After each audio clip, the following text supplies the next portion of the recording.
Le Macho Man Randy Savage est un des catcheurs les plus légendaires de l'âge d'or de la WWE. Entre sa manière de parler iconique, ses tenues flamboyantes et ses matchs mémorables à WrestleMania, il a marqué des millions de fans, au point de devenir une véritable star de la pop culture.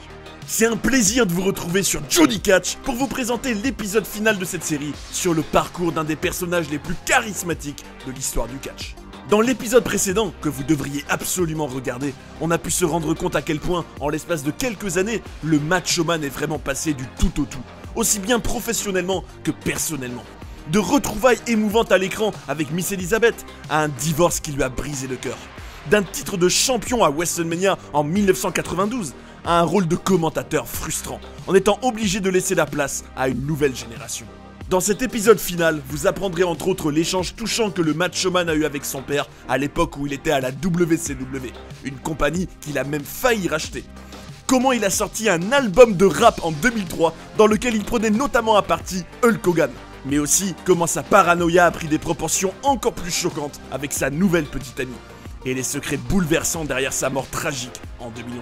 Et vous ne devinerez jamais la technique de négociation lunaire qu'il a employée avec Eric Bischoff dans sa chambre d'hôtel un beau matin, ni ce qu'il faisait sur le tournage du premier Spider-Man. Vous êtes bien sur Johnny Catch, l'incroyable carrière du Macho Man Randy Savage, épisode 3. C'est parti!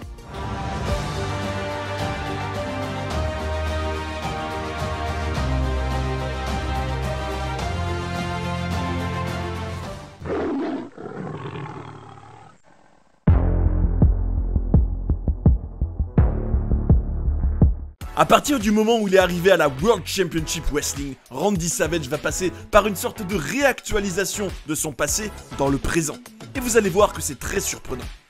Bien évidemment, elle concerne notamment celui avec qui il a une relation amour-haine depuis des années. Celui qu'il accusait d'avoir joué un rôle majeur dans son divorce de Miss Elizabeth, le seul et unique Hulk Hogan. Dès qu'il a débarqué dans cette nouvelle fédération, Randy a tout de suite annoncé la couleur en défiant le Hulkster. Mais étonnamment, à la fin du show Starrcade le 27 décembre, il ne va pas tataner son rival de toujours, mais plutôt le rejoindre et reformer les Mega Powers.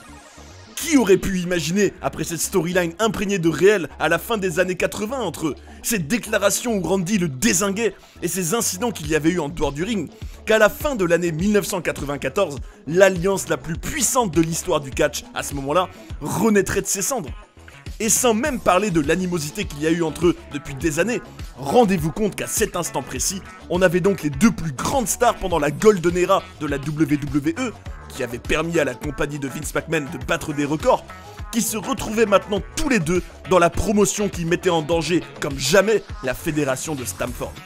On peut d'ailleurs penser que cette présence de ces deux méga stars et la manière dont les deux hommes vont être utilisés les années suivantes a été un facteur important dans les 83 semaines d'affilée pendant lesquelles la WCW a battu la WWE dans les audiences. Et ce qui est remarquable, c'est que contrairement à ce qu'on aurait pu croire, le leader des Hulkamaniacs n'a pas du tout été excédé que le Macho Man vienne à la WCW et lui fasse potentiellement de l'ombre. C'est même tout l'inverse, puisqu'Eric Bischoff, le producteur exécutif de la fédération, a révélé à ce sujet « Hulk Hogan a vraiment été celui qui m'a convaincu que Randy était un bon atout.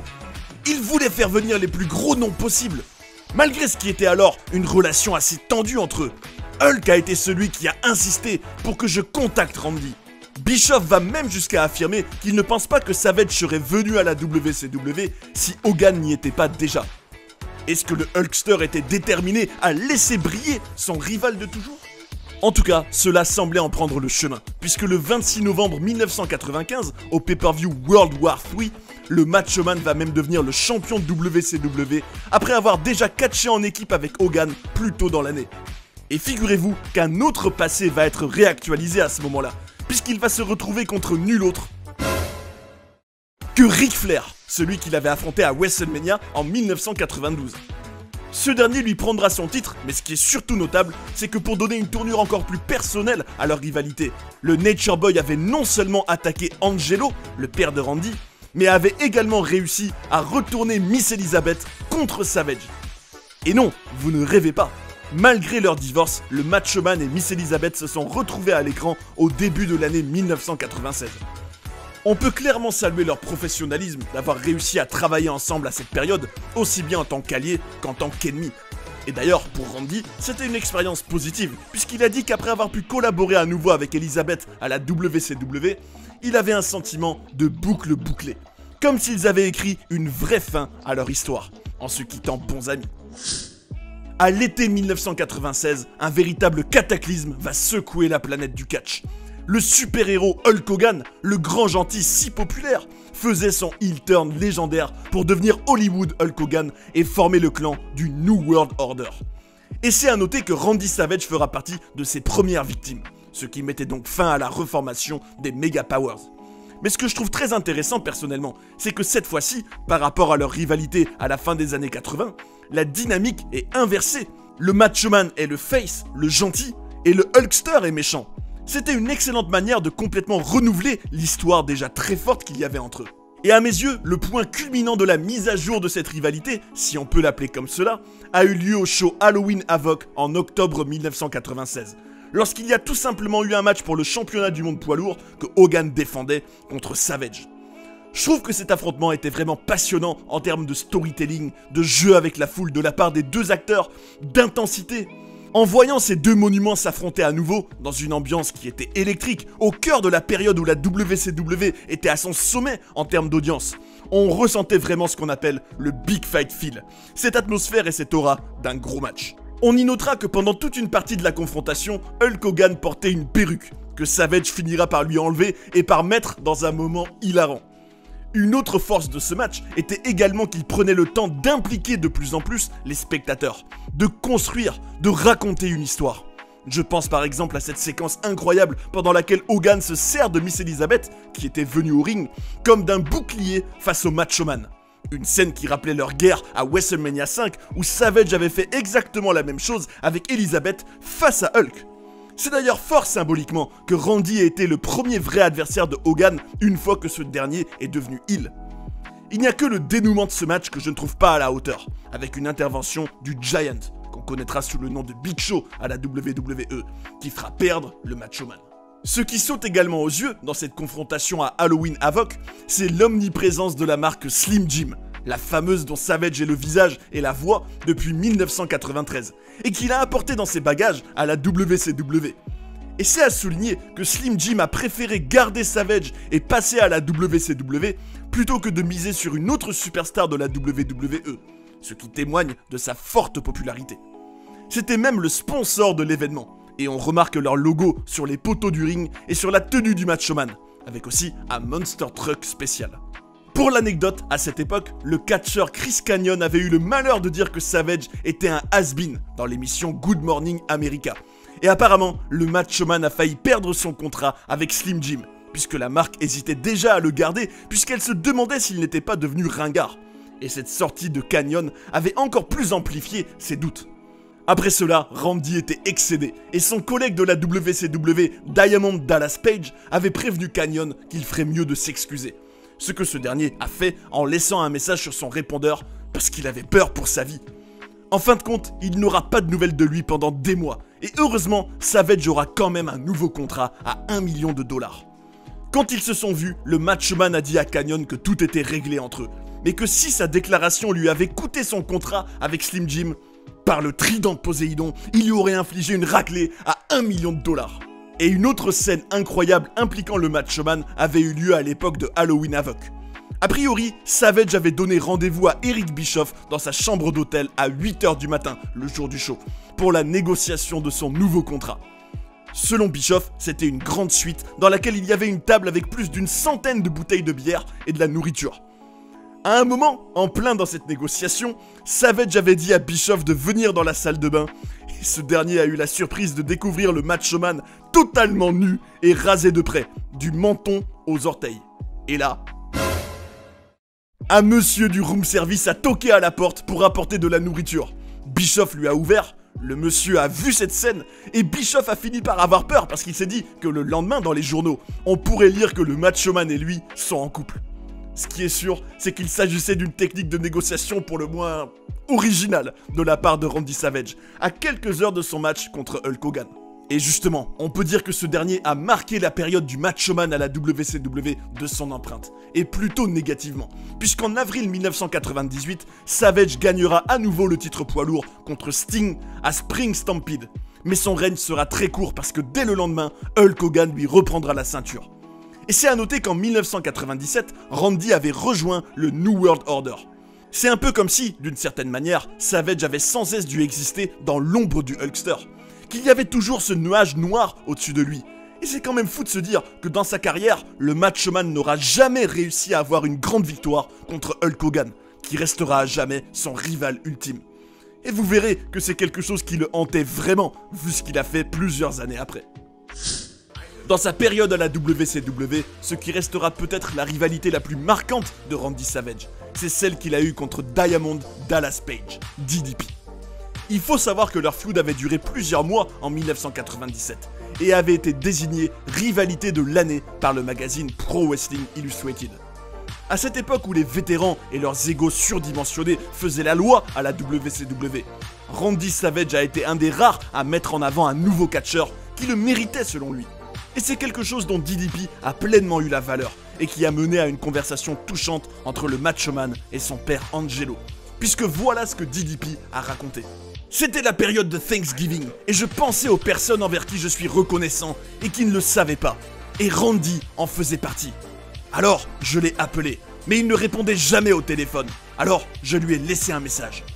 Plus tard, quand je l'ai vu, il m'a dit « Diamond, viens là !» Et je me disais « Oula, ça sent pas bon ça !» Quand je me suis rapproché, il m'a attrapé. Avec la même intensité qu'il avait dans le ring, il m'a dit « J'ai eu ton message, et je dois te dire, j'ai appelé mon père et je lui ai fait écouter. J'ai dit « Papa, est-ce qu'il y a déjà quelqu'un qui t'a fait ça dans le business ?» Et il a dit non. Personne n'avait jamais fait ça à sa connaissance. Je veux que tu saches que cela a signifié beaucoup pour moi. En tout cas, au printemps 1998, après s'être blessé, Randy Savage va s'absenter pendant quasiment un an de la compagnie. Et vous allez découvrir qu'il n'aura plus rien à voir à son retour. Et que sa vie va encore être très mouvementée jusqu'à son décès tragique en 2011. Alors je vous recommande vivement de rester jusqu'au bout de cet épisode pour ne rien manquer de sa carrière fascinante.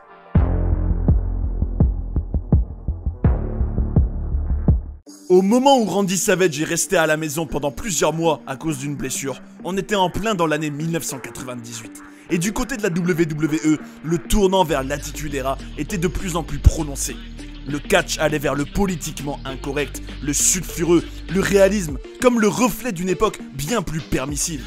Et face à cela, on peut dire que Randy a été intelligent et a compris plusieurs choses. Dans un premier temps, il savait qu'il devait s'adapter à cette nouvelle ère du divertissement sportif et peut-être laisser tomber ce côté flamboyant, très coloré, voire même cartoonesque qui le caractérisait.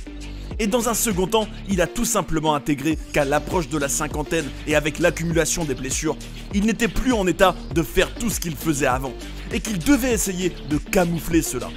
Alors, lorsqu'il a fait son retour à la WCW en 1999, on a pu assister à une véritable réinvention incroyable de la part du Macho-Man. Accrochez-vous. Dorénavant, ses habits seraient principalement noirs et il porterait la plupart du temps un débardeur, des lunettes de soleil, un collier, il aurait les cheveux attachés ou alors un béret à l'envers. Avec plusieurs kilos de masse musculaire en plus, il s'est offert une seconde jeunesse.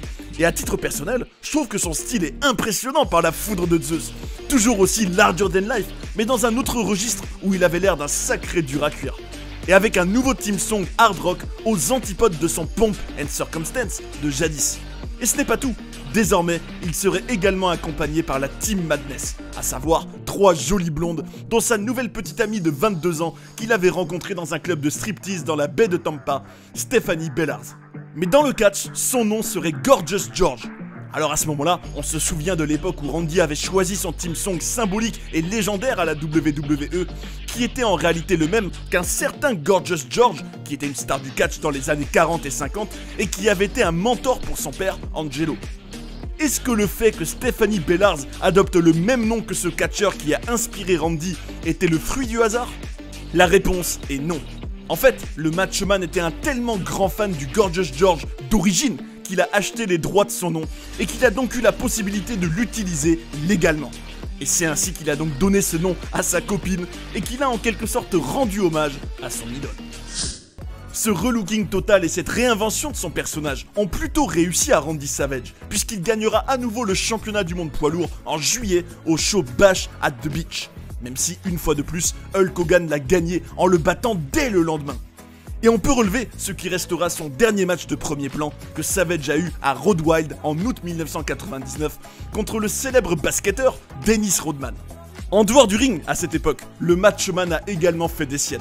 Par exemple, lorsqu'il est allé en coulisses d'un concert du chanteur Kid Rock à Tampa et qu'il a aperçu son ancien collègue Road Warrior Hawk qui avait mis KO Randy dans une bagarre au Japon en 1996, il n'a pas hésité à lui mettre une droite et à laisser sa copine et une amie attaquer la femme de Hawk qui portera plainte contre ces dernières. De toute évidence, on l'a bien compris dans son parcours. Tout comme Eric Bischoff lui-même l'a dit, le Randy Savage qu'on voyait à l'écran était exactement pareil en coulisses. Mais savait-il également communiquer avec les vaches? C'est en tout cas ce qu'on pourrait croire, après une anecdote hallucinante que son camarade Scott Steiner a racontée. Tenez-vous bien. Effectivement, un beau jour, alors que Steiner et Savage roulaient en van dans la région plutôt rurale de l'Upstate New York, le Macho-Man lui a dit de s'arrêter à côté de pâturages où il y avait une cinquantaine de vaches. À ce moment-là, Randy lui a dit « Tu vois ces vaches là-bas? Je te parie que je peux les faire venir vers moi avant toi !» Alors là, Steiner a tenté sa chance, mais les vaches l'ont complètement ignoré. Mais juste après, à sa grande surprise, et sans même qu'il ait pu comprendre ce que Randy avait dit, 3 vaches sont venues en courant à toute vitesse. Pour Steiner, c'était un mystère, parce qu'il n'avait aucune idée de comment Savage avait réussi cela. Encore aujourd'hui, il est convaincu que le Macho-Man connaissait ces vaches. Quant à Big Show, qui a pu côtoyer Randy à la WCW, il le décrit comme quelqu'un de très intense et excentrique. Selon lui, quand Randy avait un gros match, il ne fallait pas aller le voir de la journée, même pour dire bonjour. Mais en même temps, il pouvait être l'un des gars les plus énergiques et amusants en dehors de son lieu de travail, avec un sens de l'humour spécial qui faisait qu'on ne savait parfois pas s'il était sérieux ou s'il faisait une blague. Par exemple, un jour, le catcheur Jim Duggan, contre qui il venait d'avoir une rivalité, était allé saluer le Macho-Man. Mais à ce moment-là, ce dernier est parti en disant à Duggan d'aller se faire voir et que leur rivalité était terminée maintenant. Duggan était choqué parce qu'il croyait qu'ils étaient amis et ne comprendra que plus tard que ce n'était que de l'humour. Sa relation avec Stephanie Bellars, qui avait 23 ans de moins que lui, n'a pas été de tout repos non plus. Comme vous allez voir, Randy y a même été encore plus loin qu'avec Miss Elizabeth dans son côté obsessionnel et paranoïaque. C'est à noter que selon elle, il prenait beaucoup d'ecstasy et de stéroïdes lorsqu'ils étaient ensemble, et qu'il ne voulait pas qu'elle ait de contact visuel avec d'autres catcheurs. Elle affirme que Savage avait installé des caméras chez elle dans plusieurs pièces, et a priori, c'est même déjà arrivé qu'il la fasse suivre par quelqu'un. Cette relation, qui semblait donc assez toxique, s'est terminée lorsque Stephanie Bellars s'est mise avec le guitariste du groupe de punk rock The Misfits, que la WCW avait fait venir dans ses shows pour tenter d'augmenter leurs audiences. Par la suite, c'est même arrivé que le Macho-Man vienne à un des concerts des Misfits dans la ferme intention de tataner ce type, et que le guitariste s'enfuit après le show en passant par le public. Cette fois-là, Savage avait finalement relâché toute sa colère sur le chanteur. C'est malgré tout aux côtés de Stephanie Bellars qu'il aura ce qui restera en quelque sorte sa promo d'adieu au catch à l'automne 1999. Une promo dans laquelle ils étaient d'ailleurs tous les deux complètement drogués selon elle. Il y évoquait l'idée de passage de témoin. Et bien qu'il y ait eu des rumeurs qu'il revienne à la WWE juste après, il n'aura plus que quelques rares apparitions sporadiques à la WCW, jusqu'à ce que la compagnie soit rachetée par Vince McMahon. Et pour votre information, sachez que le Macho-Man aurait très bien pu racheter la WCW à ce moment-là, puisqu'il était entré en contact avec le groupe AOL Time Warner et qu'il était plus particulièrement intéressé par la librairie vidéo de la WCW. Mais il était arrivé trop tard, parce que les discussions étaient déjà très avancées avec la WWE. Le fait est que désormais, Randy Savage ne pouvait donc plus catcher à la WCW, et qu'il semblait banni de la WWE pour de multiples raisons. Alors, la grande question, c'est est-ce qu'il va disparaître complètement de la bulle médiatique, ou est-ce qu'il va trouver de nouvelles manières de faire parler de lui? C'est ce qu'on va voir dans le prochain chapitre. Mais avant de passer à la suite, j'aimerais prendre 10 secondes pour vous demander de mettre un petit like si vous passez un bon moment. C'est un tout petit geste pour vous, mais croyez-moi, ça m'aide beaucoup. Avec le petit abonnement qui va bien, c'est caviar.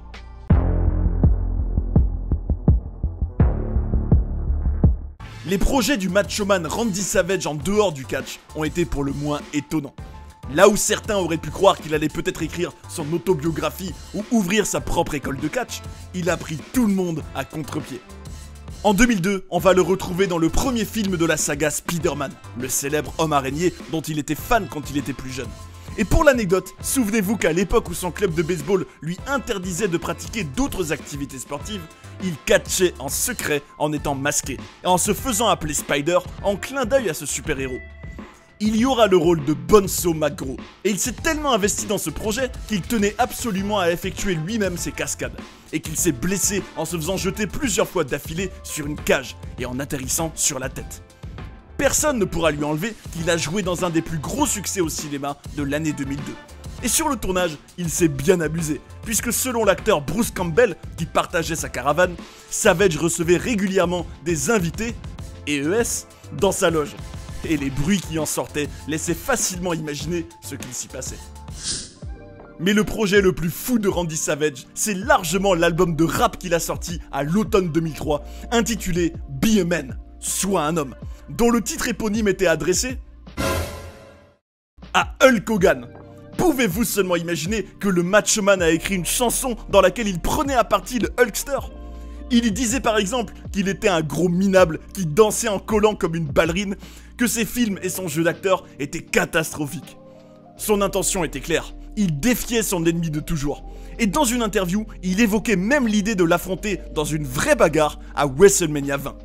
Le Macho Man était rempli d'optimisme pour son album, qui contenait également une chanson en hommage à son ami décédé, Mr. Perfect. Et il prédisait qu'il en vendrait 50 millions d'exemplaires. Il avait même rencontré le rappeur 50 Cent et commencé à préparer un deuxième album, qui ne sortira jamais, puisqu'il ne vendra que 15 000 exemplaires du premier. Quant à Hulk Hogan, ils auront encore une fois une interaction mémorable lors de la courte période où Savage est allé à la TNA en 2004. La promotion où il aura d'ailleurs ce qui restera officiellement le dernier match de sa carrière, en équipe avec Jeff Hardy et AJ Styles contre Jeff Jarrett, Kevin Nash et Scott Hall.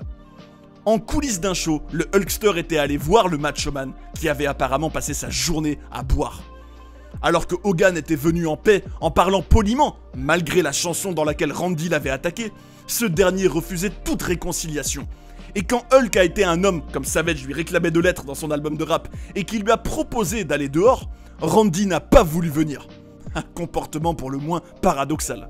Et pour l'anecdote, au moment de débuter à la TNA, Savage avait demandé aux officiels qu'on lui donne le titre principal dès sa prochaine apparition en pay-per-view, ce qu'on lui a logiquement refusé. Ce qui est sûr, c'est qu'à cette époque de sa vie, le Macho Man était plus imprévisible que jamais.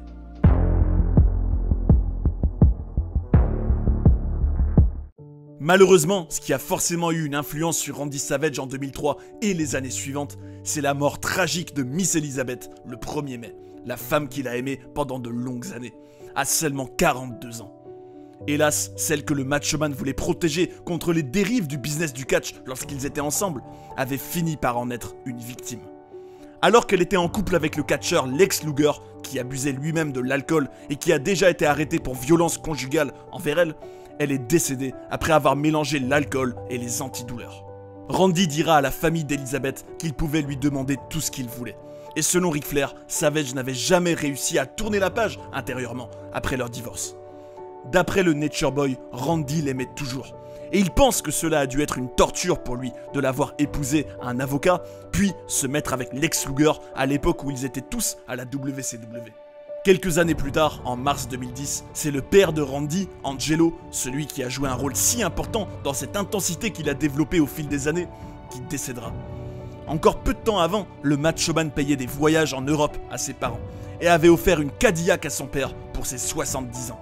C'était vraiment son héros. Et lorsqu'il avait rénové une salle de musculation dans une école, il avait exigé qu'elle soit renommée d'après son père.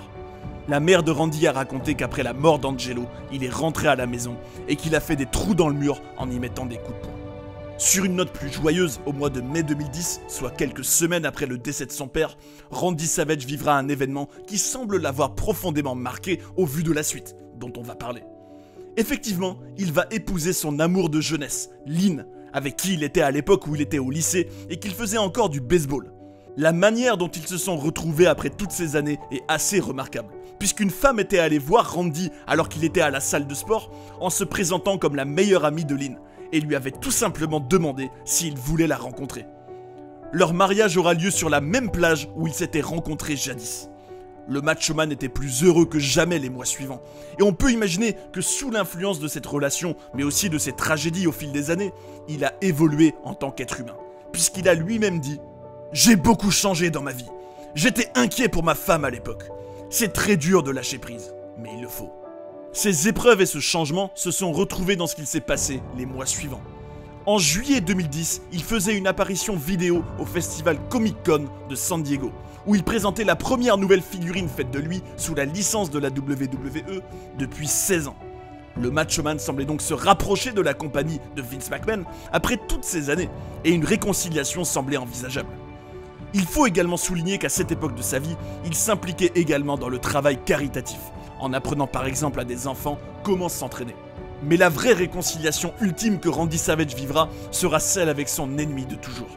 Plus de 20 ans après la storyline des Mega Powers, une grosse dizaine d'années après leurs affrontements à la WCW, et environ 7 ans après cette chanson véhémente. Une réconciliation avec Hulk Hogan, enfin. Apparemment, ils se sont retrouvés par hasard chez le même médecin, et Randy a décidé qu'il était temps d'être en paix avec le passé, et a pris Hogan dans ses bras. Ils ont enterré la hache de guerre et ils vont se promettre de bientôt se revoir. Mais malheureusement, cela n'arrivera jamais.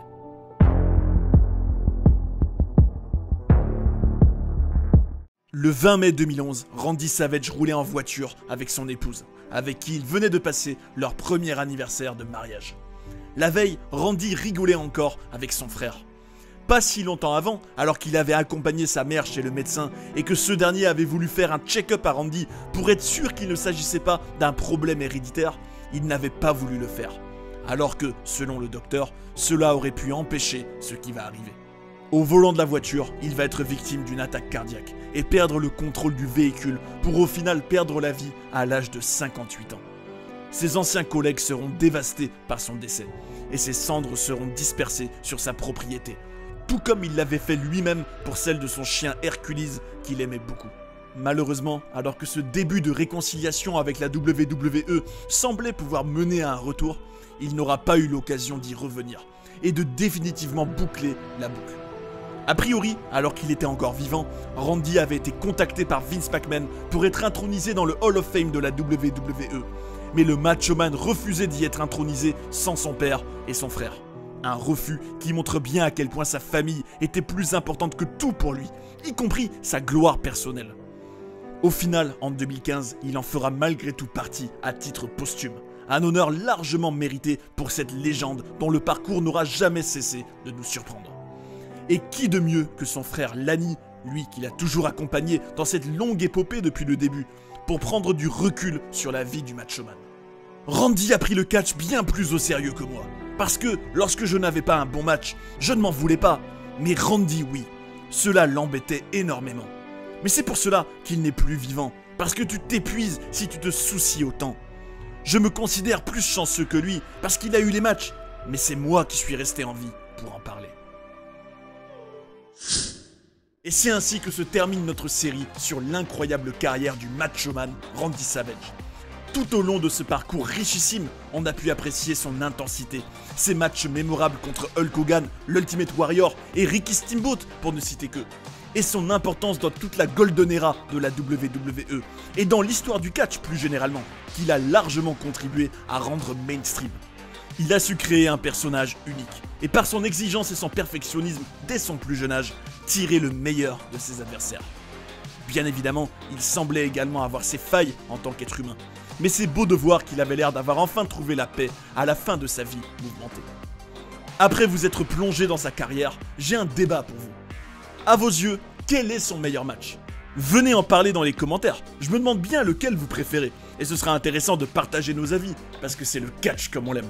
Si vous avez passé un bon moment, merci de mettre un bon gros pouce bleu à cet épisode final, et on se dit à très bientôt pour de nouvelles aventures. N'oubliez jamais qu'on est ensemble. Prenez soin des vôtres et à bientôt sur Johnny Catch.